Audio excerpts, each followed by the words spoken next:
Apakah ada teman dari Indonesia juga? Apakah cuma ibu atau gimana tuh Bu kemarin? Iya, jadi yang menariknya ketika saya seleksi beasiswa untuk S3,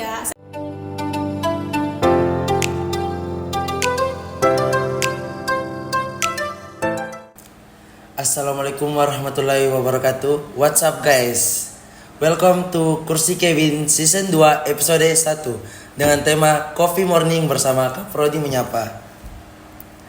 Oke, di episode podcast kali ini kita berkesempatan nih untuk ngobrol dengan Ketua Program Studi Teknik Industri Fakultas Teknologi Industri Universitas Muslim Indonesia yang hari ini sudah hadir bersama kita saat ini. Dr. Engineering Irma Nur Afia, ST, MT, IPM, ASEAN Engineering. Selamat pagi Bu. selamat pagi. Gimana nih kabarnya hari ini Bu? Boleh dong disapa dulu netizen-netizen yang lagi pada nonton nih di rumah. Alhamdulillah hari ini baik. Baik, saya menyapa dulu ya. Ya, Bu. Assalamualaikum warahmatullahi wabarakatuh. Teman-teman, selamat pagi. Perkenalkan, nama saya Irma Nur Afia. Saya Ketua Program Studi Teknik Industri Fakultas Teknologi Industri Universitas Muslim Indonesia.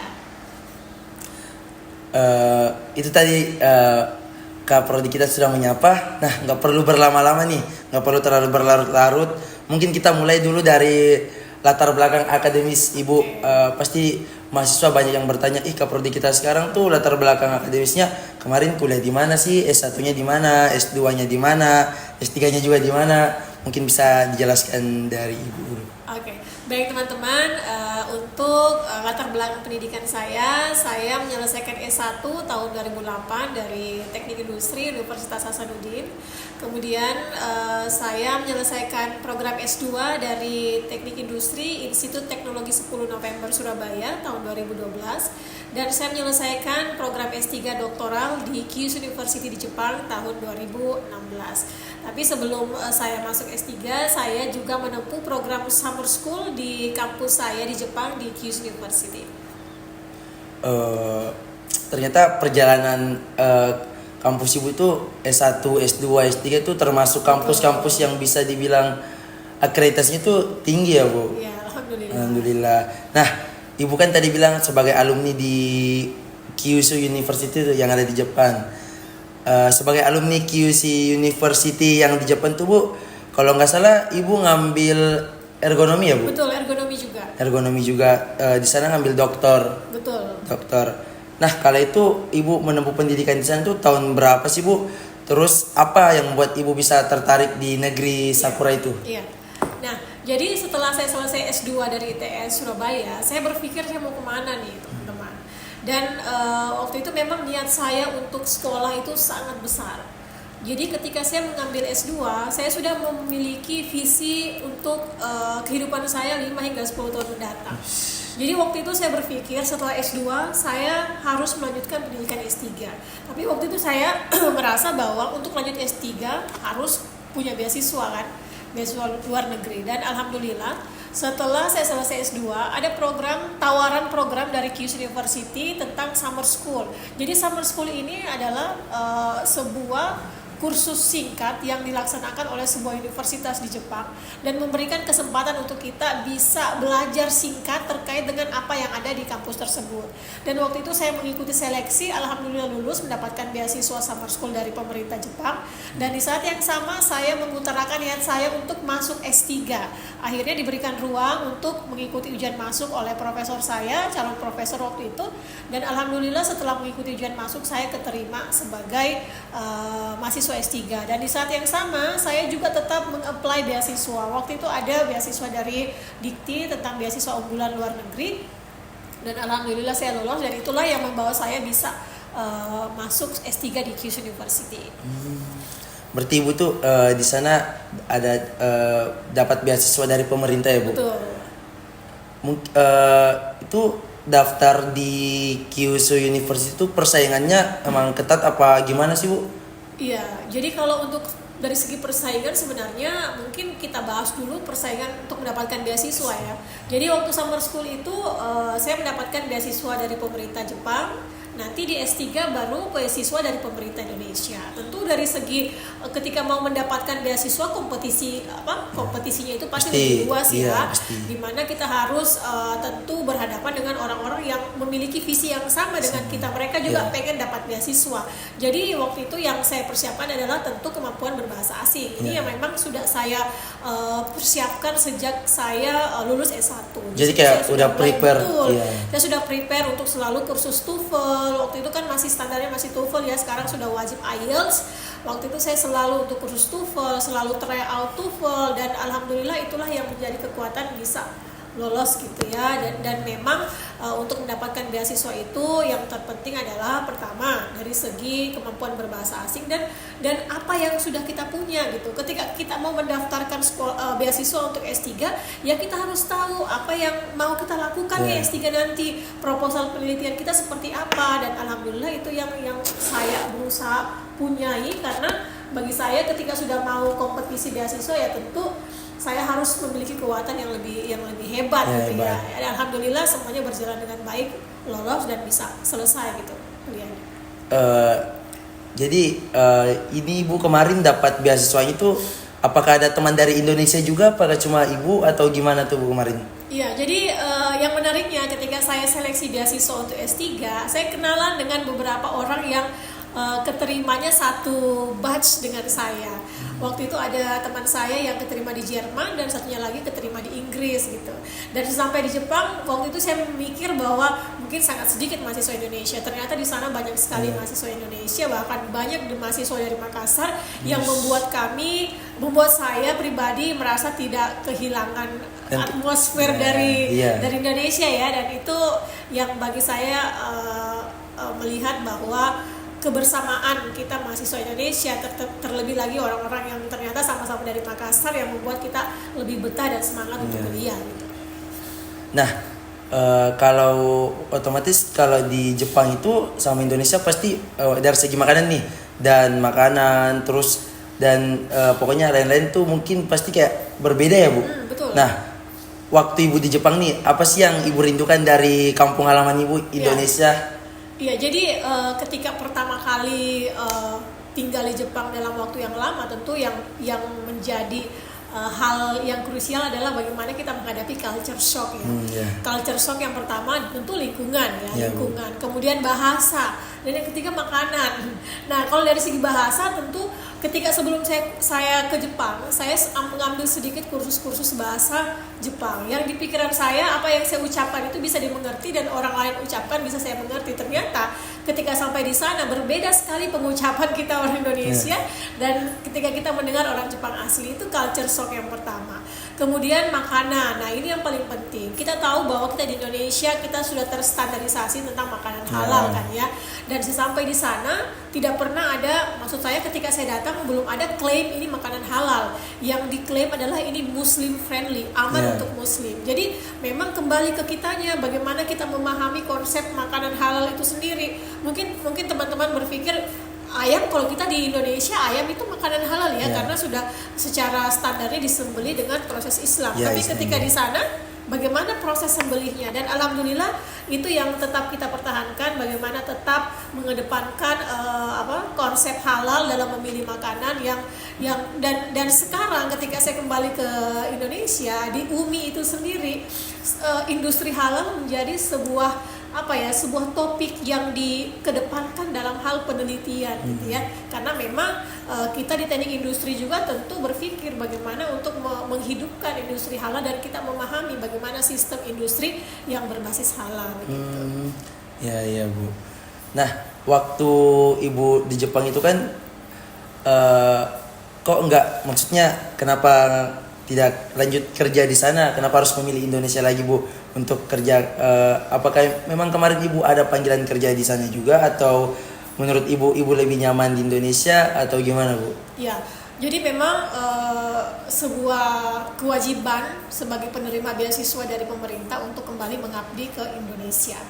Dan memang waktu itu saya punya cita-cita, memang selalu memiliki cita-cita untuk menjadi seorang dosen. Saya senang sekali berbagi ilmu, sharing knowledge dan lain sebagainya. Jadi ketika saya berada di Jepang kuliah, saya tetap berkomunikasi dengan Perhimpunan Ergonomi Indonesia. Di situ saya melihat bahwa ternyata di Indonesia kita perlu mengembangkan nih keilmuan ergonomi lebih dalam lagi, dan itu menjadi cita-cita saya ketika selesai sekolah di S3, maka saya harus kembali ke Indonesia untuk lebih memperdalam, untuk menambah wawasan ergonomi untuk teman-teman, khususnya di mahasiswa dan juga sesama dosen.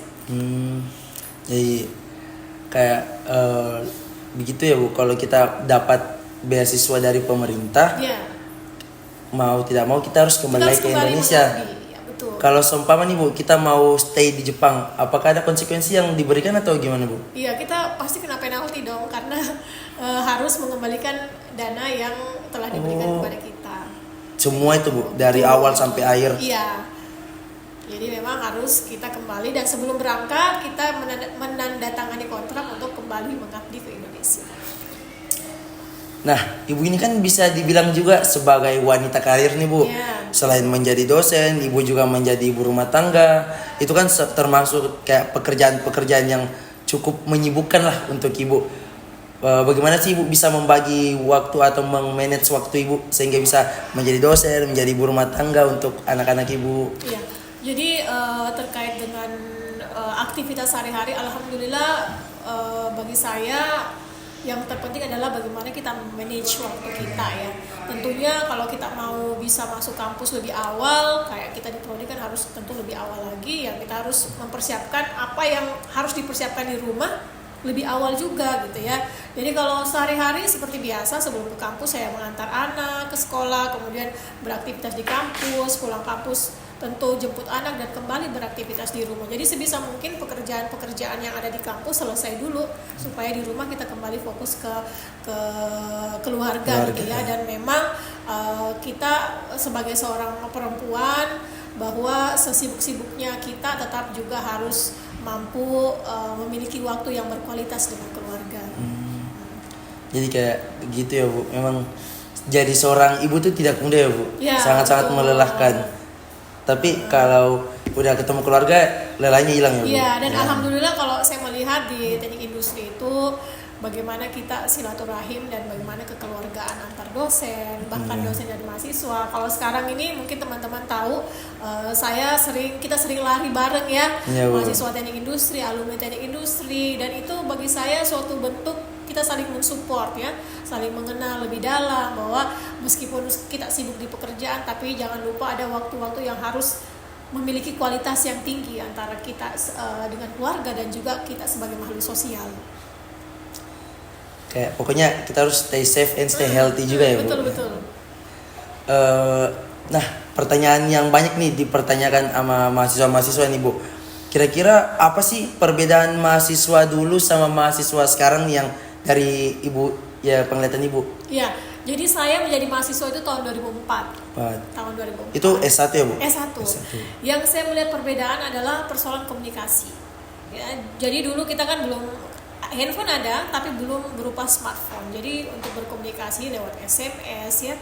Dan kalau sekarang, kalau saya melihat komunikasi antar mahasiswa dan dosen itu lebih erat dan banyak sarana-sarana yang bisa mensupport komunikasi itu. Kemudian itu yang dari komunikasi ya. Kemudian dari segi keaktifan. Jadi sekarang saya yakin mahasiswa jauh lebih aktif.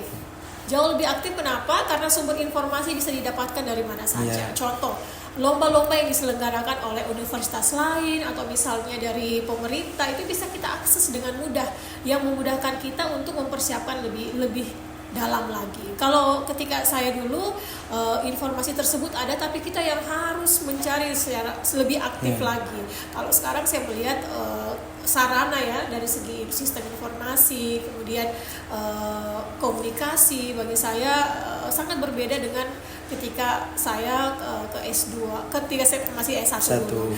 Dan kalau saya melihat juga mahasiswa sekarang, saya melihat jauh lebih kreatif ya, jauh lebih kreatif dan sangat adaptif. Kenapa? Karena memang kita sudah berada di zaman yang sangat digitalisasi ya, digitalisasi, Bu. Dimana kita semua bisa mengakses informasi dengan luas, kita bisa mengakses informasi dengan mudah, dan tentunya ini bisa meningkatkan kreativitas kita gitu.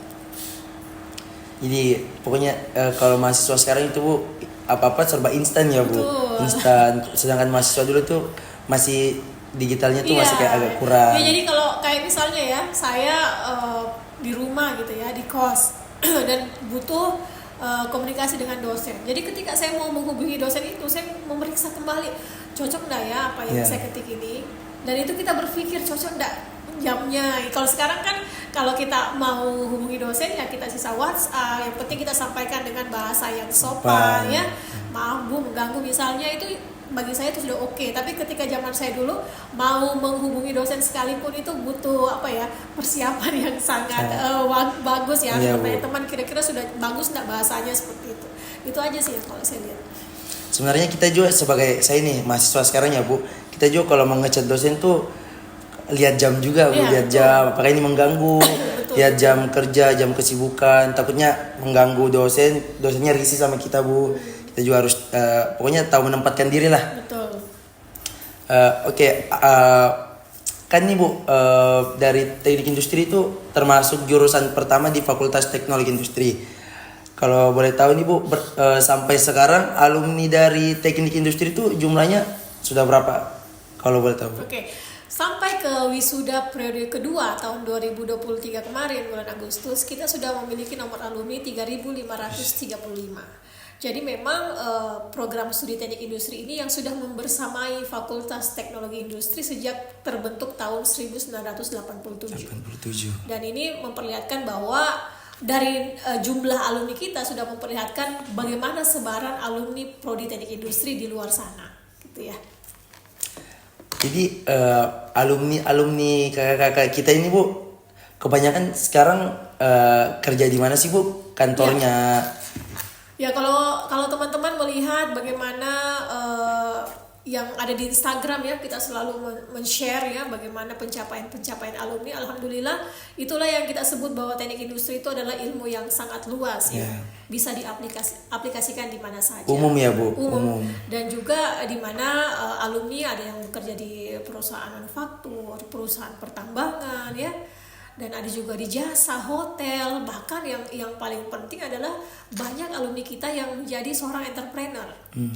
Ini memperlihatkan selain alumni bisa berkarya, mereka juga bisa menciptakan lapangan kerja. Ini yang menjadi ciri khas dari teknik industri di Universitas Muslim Indonesia. Alumninya tersebar di mana saja.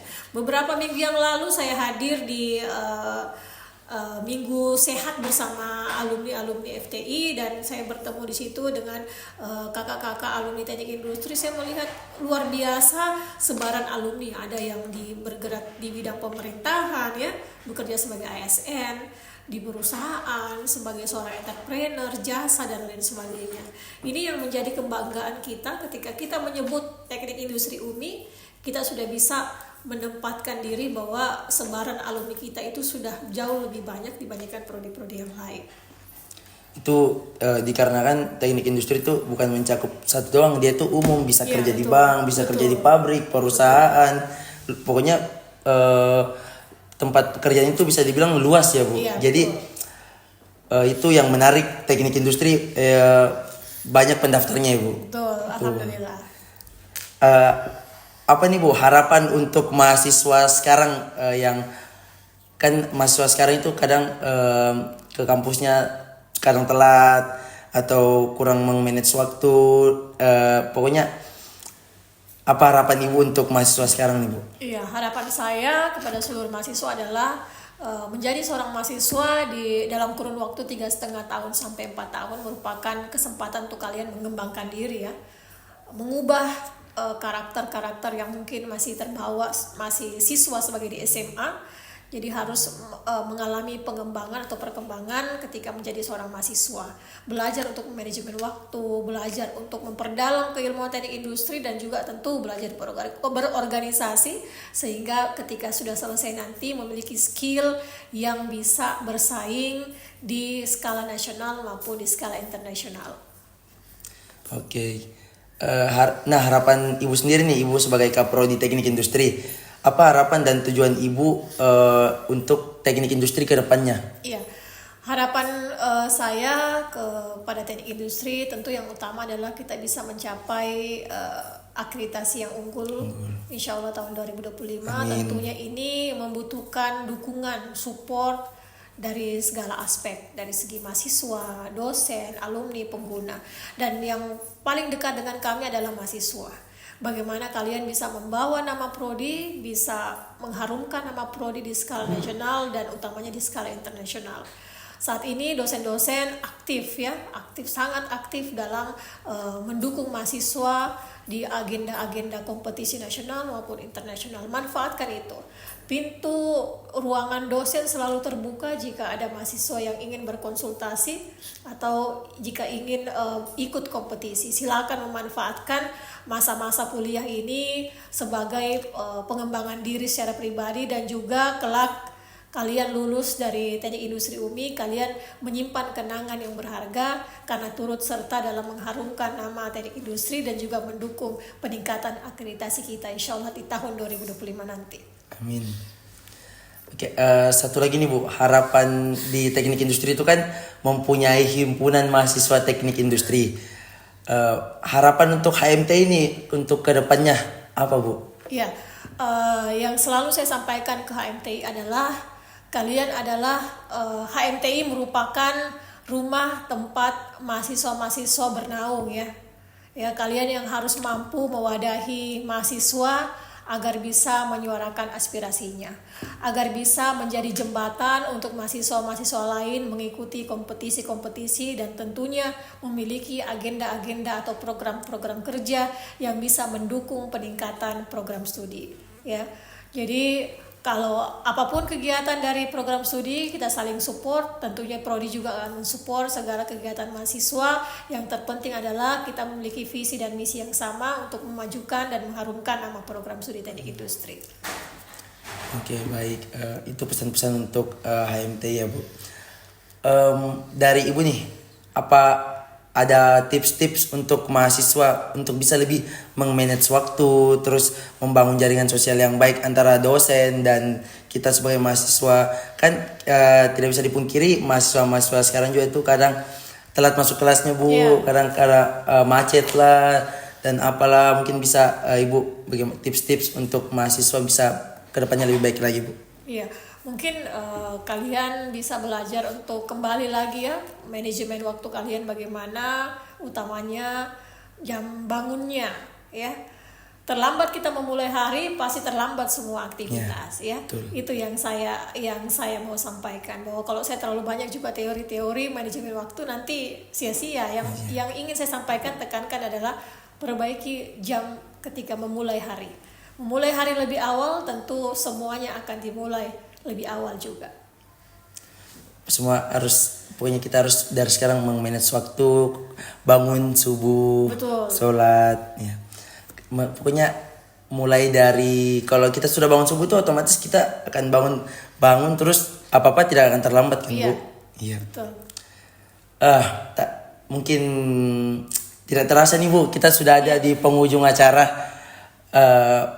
Terima kasih nih sharing is caringnya Ibu Kaprodi, karena setahu saya Ibu Kaprodi kita ini kesibukannya yang luar biasa. Ini saja saya bisa dapat waktunya ini sangat berterima kasih nih Bu, karena bisa hadir di podcast HMT ini Bu di kursi Kevin.